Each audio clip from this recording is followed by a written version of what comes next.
জীবনের প্রথম প্রেম শব্দটা শোনার সাথে সাথেই আপনার বুকের ভেতরটা একটু হলেও কেঁপে উঠতে পারে।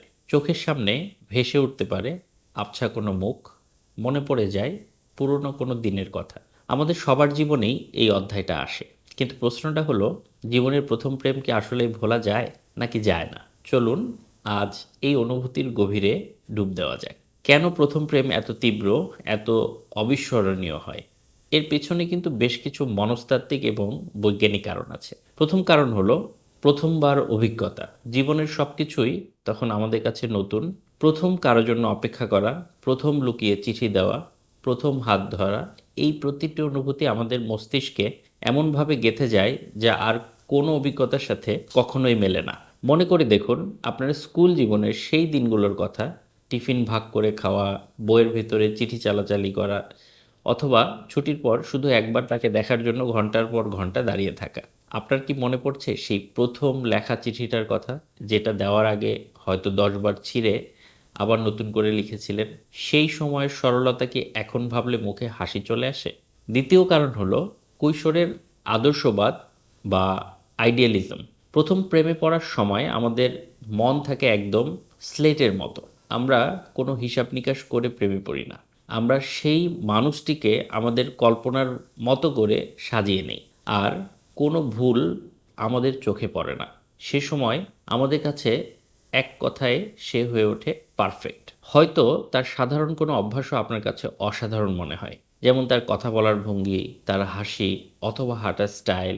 আপনি তাকে এমনভাবে দেখতেন যেন সে পৃথিবীর আর 5টা সাধারণ মানুষের চেয়ে একদম আলাদা। একবার চোখ বন্ধ করে ভাবুন তো, আপনি কি প্রায় সিনেমার নায়িকা অথবা নায়ক হিসেবে তাকে ভাবতেন, বা সব কিছুই আপনার কাছে একদম নিখুঁত মনে হতো? তৃতীয় এবং গুরুত্বপূর্ণ কারণটি হলো আমাদের মস্তিষ্কের রসায়ন। প্রথম প্রেমে পড়লে আমাদের মস্তিষ্কে ডোপামিন, অক্সিটোসিনের মতো লাভ হরমোন বা সুখের হরমোনের বন্যা বয়ে যায়।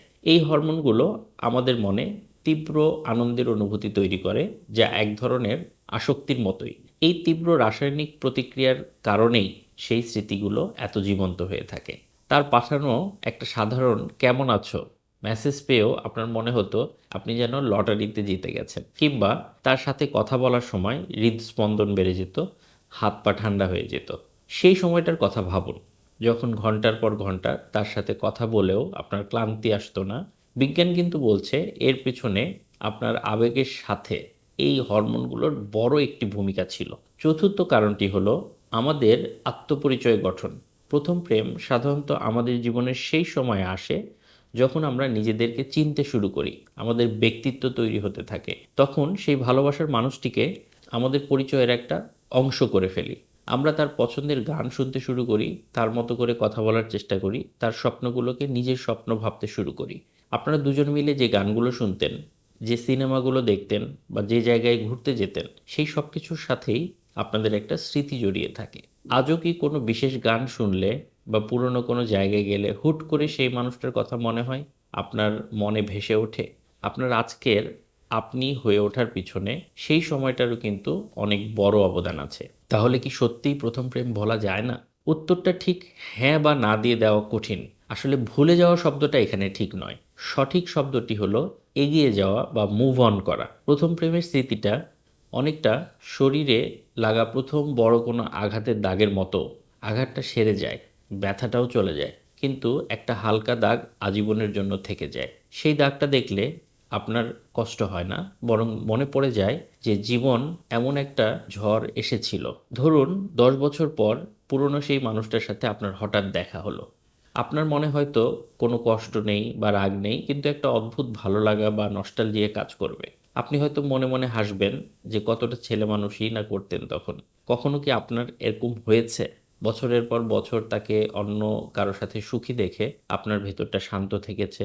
যদি উত্তর হ্যাঁ হয়, তাহলে বুঝে নেবেন আপনার জীবনে আপনি সত্যিই মুভ অন করতে পেরেছেন। সময়ের সাথে সাথে আমাদের জীবনে নতুন মানুষ আসে, নতুন অভিজ্ঞতা হয়। আমাদের বর্তমানের ভালোবাসা হয়তো প্রথম প্রেমের মতো তীব্র বা উত্তাল নয়, কিন্তু সেটা অনেক বেশি পরিণত, শান্ত এবং গভীর। নতুন এবং পরিণত সম্পর্কগুলো আমাদের মস্তিষ্কে নতুন এবং আরও শক্তিশালী স্মৃতি তৈরি করে। তখন প্রথম প্রেমের স্মৃতিটা শুধু সুন্দর অধ্যায় হিসেবেই থেকে যায়। বর্তমানের উপর তার আর কোনো প্রভাব থাকে না। আপনার বর্তমান সঙ্গী বা আপনার জীবনের সবচেয়ে কাছের মানুষটির কথা ভাবুন। তার সাথে আপনার সম্পর্কের ভিত্তি হয়তো পারস্পরিক শ্রদ্ধা, বিশ্বাস আর নির্ভরতার উপরে দাঁড়িয়ে।